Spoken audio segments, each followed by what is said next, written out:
Good morning. Today we are talking about TOEFL. But what is the meaning of TOEFL? Well, it means Test of English as a Foreign Language. It is not a simple test.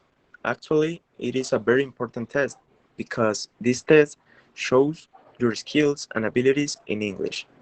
By the way, there are many colleges and universities in the USA and other parts of the world that have TOEFL as an admission requirement.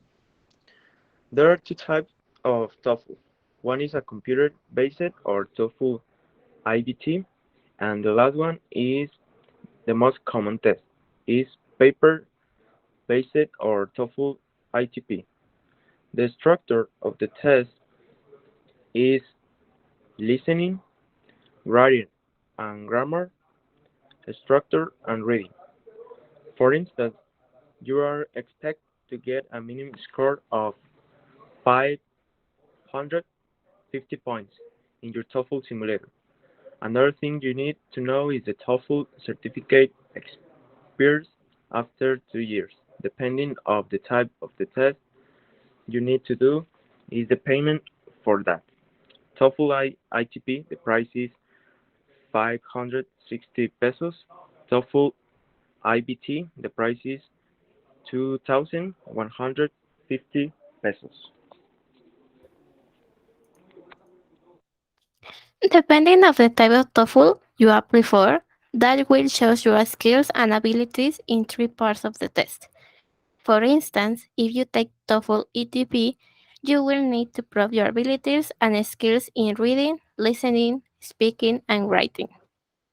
On the other hand, if you take the TOEFL EBT, you need to prove your abilities and skills in listening, reading, and general comprehension of the grammar structures of the language.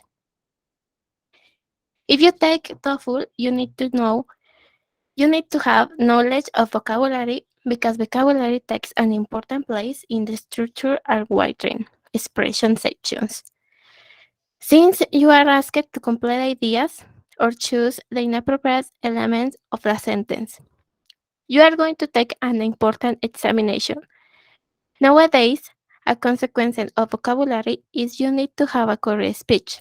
I mean, you are not expected to have perfect native speaker pronunciation. Your ability to match English speech partner closely will affect your score. Last but not least, the grammar section of the TOEFL is improve your ability to use a combination of basic and complex grammatical structures in the speaking and writing tasks.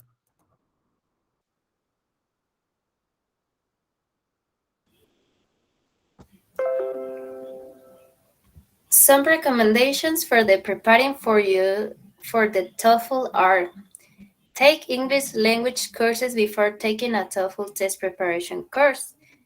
Begin your test preparation as soon as you decide to take the TOEFL exam. Study on a regular basis, studying a small amount of material daily. Practice all the topics about English, listening, reading, speaking, and writing.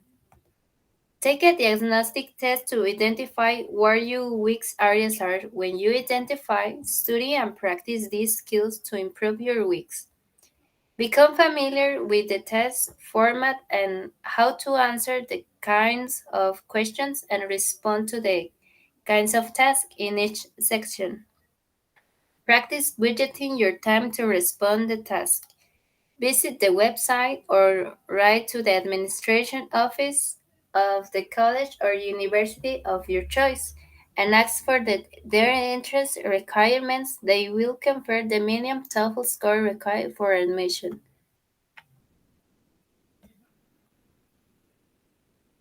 Learner strategies. Point number one, analyze your strengths. Reflect on skills you are good at.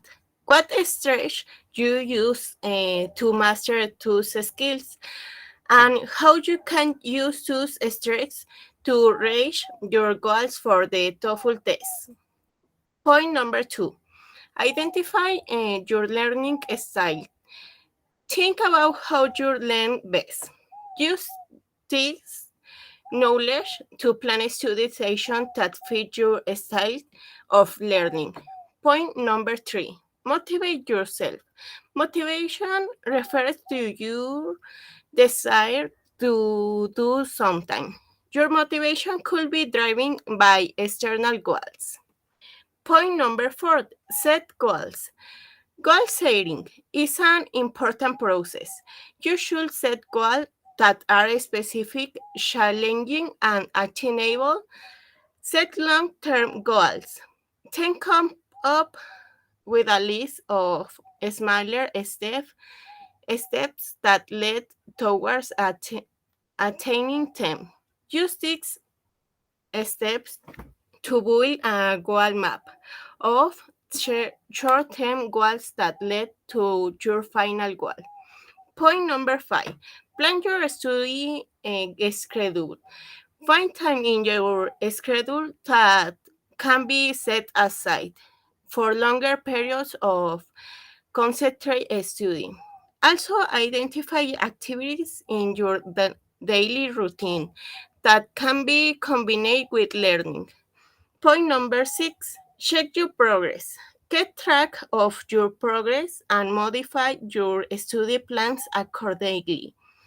Periodically review your goals and see if they need to be more challenging or more accessible. The last part is note taking, paraphrasing, and summarizing. Note taking is an important skill for any student to develop. To be a good note taker, you need to develop two skills: writing notes quickly and understanding what is important in a passage. They write notes quickly, you can learn to use abbreviations and symbols, use a format and organize ideas to show relationships clearly. To take good notes on a passage, it's important to be able to identify the topic, identify the important points, and understand the logic and the organization of the passage. Paraphrasing is also an important skill to use in the integrate task on the TOEFL IBT test. If you can paraphrase what you be heard or read, your speech or essay will be clearer and more accurate. To paraphrase effectively, it's important to have clear notes and what you have read or heard. Look at your notes and think about how you may explain the material to someone who is unfamiliar with the topic. Another ability that you need is summarizing. A summary differs from a paraphrase in that it does not present a full account of the material, but rather describes only the major points. An effective summary is concise, clear, and coherent, and much shorter than the original text. To summarize effectively, make sure you have understood what you have read or heard and taken clear notes. And this is all. Thank you for your attention. See you later.